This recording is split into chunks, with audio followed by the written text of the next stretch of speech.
Dentre os maiores dramas que todos nós humanos experimentamos, eu acho que um dos mais importantes é o da conversão, da promessa em prática. E nós sabemos muito bem disso porque nós mesmos, todos os dias, fazemos muitas promessas. Não promessas para os outros, mas promessas para nós mesmos. Todos nós imaginamos muitas coisas para nós. Ah, eu vou aprender um instrumento musical, eu vou aprender a desenhar, eu vou fazer uma viagem, vou fazer isso, vou fazer aquilo. E o que não raras vezes acontece é que essas promessas que nós fazemos, ou essas coisas que figuram estritamente no campo da cognição, né, no âmbito da mudança comportamental, fala-se muito em atravessar o Rubicão, ou seja, converter aquilo que é cognição, levando aquilo para o âmbito do comportamento, ou seja, fazendo algo a respeito. Mas nós muitas vezes ficamos presos nesse universo imaginativo. Esse drama humano, inclusive, foi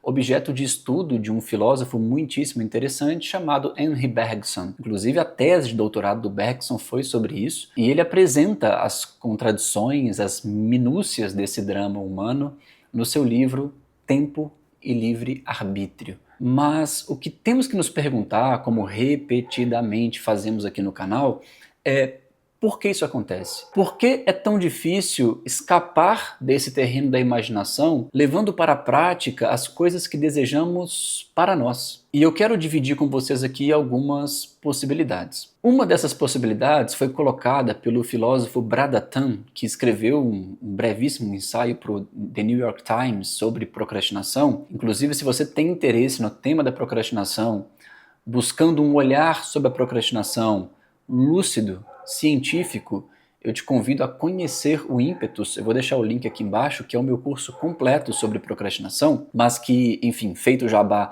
não vem ao caso agora. O Bradatan, ele escreve um ensaio e ele postula, de forma muito didática, a ideia central de Bergson. Ele diz o seguinte: a perfeição, ela se coloca na não existência, que era, por exemplo, no campo da teologia, uma ideia defendida por alguns gnósticos. Vou citar aqui apenas Basílides, que defendia essa ideia de Deus a partir da não existência. Ou seja, postulava-se a não existência de Deus, Deus como um ente não existente, de modo que se possa, então, compreender a Deus como um ser perfeito. E o que nós temos que entender, trazendo isso para o nosso contexto, essa ideia de não existência, é que os objetivos que temos, as coisas que concebemos mentalmente, elas são intocáveis pelas contradições, pelos dramas, pelos problemas, pelos defeitos. Então, quando se estabelece algo como, por exemplo, eu vou aprender a tocar violão, enquanto isso figura nesse campo da imaginação, aquilo está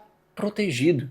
Eu não preciso lidar com as contradições que a realidade inevitavelmente trará. Porque quando eu tento então atravessar o Rubicão, quando eu saio da cognição e levo aquilo para a prática, eu começo a ver uma série de problemas, uma série de obstáculos, uma série de barreiras. Por exemplo, eu noto que os meus dedos doem quando eu tento tocar um instrumento. Eu noto que me falta tempo para me dedicar àquilo. Eu percebo a minha inabilidade em lidar com o instrumento. E aquilo, no certo sentido, conflita com aquela imagem que eu havia criado. Porque quando se pretende aprender um instrumento, se pretende o resultado final. Você se vê tocando um instrumento habilmente. Você não se percebe sofrendo os percalços. Mas quando você vai para a realidade, é isso que lhe acontece. Assim, nós entendemos que a perfeição, ela pode ser compreendida apenas nesse lugar da não existência, que é justamente a tese do Bradatan nesse pequeno ensaio escrito para o The New York Times, que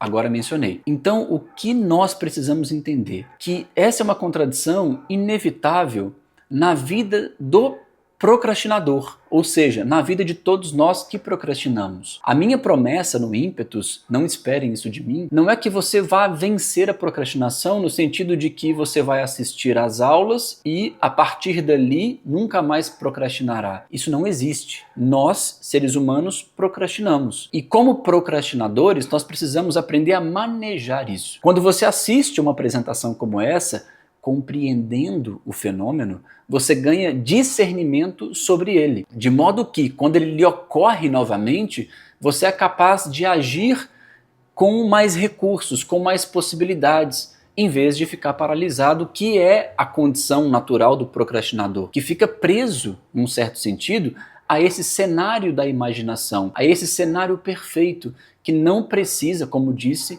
lidar com as contradições. E não é mesmo difícil viver uma vida inteira desse modo, apenas falando sobre coisas que iremos fazer, navegando por esse universo de possibilidades em que tudo flui, tudo ocorre perfeitamente, preservando-se da realidade, porque a realidade é, como disse, imperfeita. À medida em que nós decidimos sair do universo da imaginação, adentrando a realidade, devemos esperar que tudo aquilo que nós imaginamos na realidade será bem diferente, porque a realidade ela nos traz o caráter inevitável da imperfeição. Desse modo, é bom que saibamos de bate-pronto que a fantasia é sempre mais sedutora, é sempre mais interessante do que a realidade. É preciso que nós ingressemos em nossos planos a partir desse pressuposto para que não nos frustremos, que é o que acontece muitas vezes. A pessoa começa a fazer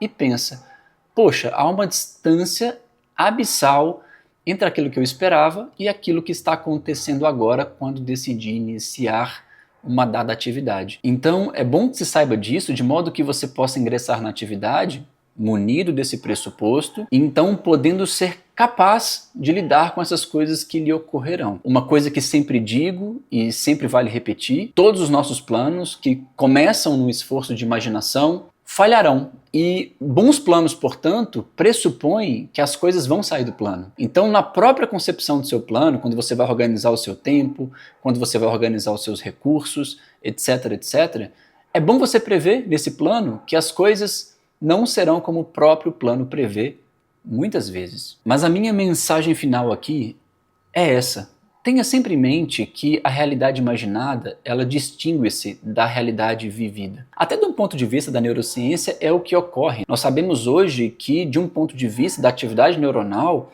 a experiência vivida e a experiência imaginada são mesmo distintas.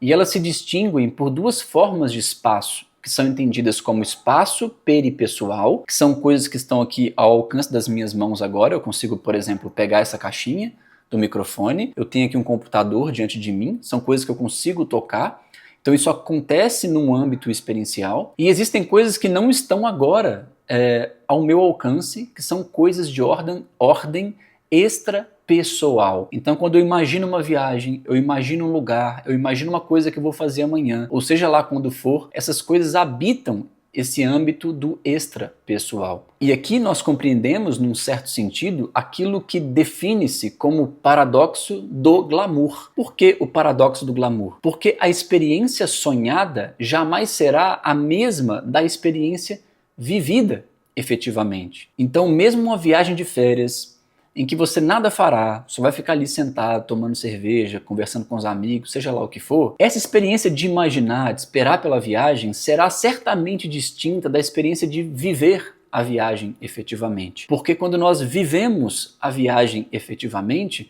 nós começamos a perceber algumas coisas que não eram compreendidas antes, quando a viagem era apenas imaginação. Alguns exemplos: fila no aeroporto, o banco muito apertado do avião, problemas de translado, cansaço, ressaca, são coisas que muitas vezes a gente não coloca no radar quando nós estamos imaginando a viagem. Então é importante que entendamos como a realidade imaginada, que é ampla em possibilidades, que é grávida em possibilidades, tudo se pode imaginar, inclusive coisas que não podem coexistir, né? Isso é muito interessante, as pessoas, por exemplo, elas esperam um par perfeito. Esse par perfeito, muitas vezes, ele precisa ter a característica de nos conferir uma certa estabilidade, tem que ser uma coisa segura, garantida, mas, ao mesmo tempo, excitação. E é engraçado que essas duas coisas, dificilmente, num relacionamento, podem coexistir. Tanto que,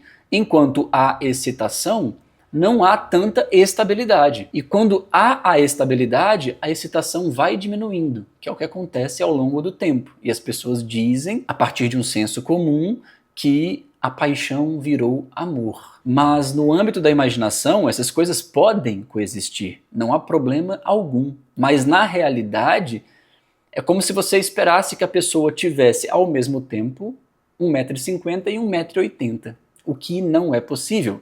Por óbvio, a imaginação tudo comporta. O grande problema é quando nós esperamos que a realidade seja tal qual a imaginação. E aí, quando principiamos a atividade, inevitavelmente notamos que isso não é possível e muitas vezes paramos, porque há esse hiato entre aquilo que se esperava e aquilo que de fato ocorre. Por fim, eu vou deixar aqui para vocês um trechinho desse livro do Henri Bergson, que ele fala justamente isso, e aí nós finalizamos o vídeo. Já aproveite, claro, para deixar o seu like aqui no vídeo, isso é sempre muito importante. Se tiver algum comentário a ser feito acerca do tema aqui, alguma dúvida, alguma curiosidade na sua própria vida, não deixe de colocar aqui nos comentários. Mas vamos lá para a frase do Bergson. O futuro, do qual dispomos a nosso critério, nos aparece sobre uma multiplicidade de formas ao mesmo tempo, igualmente atraentes e igualmente possíveis. É uma característica do nosso esforço imaginativo. Mais uma vez, deixe seu like aqui no vídeo, deixe seu comentário, eventualmente compartilhe esse vídeo com alguém e te vejo no próximo vídeo. Até mais.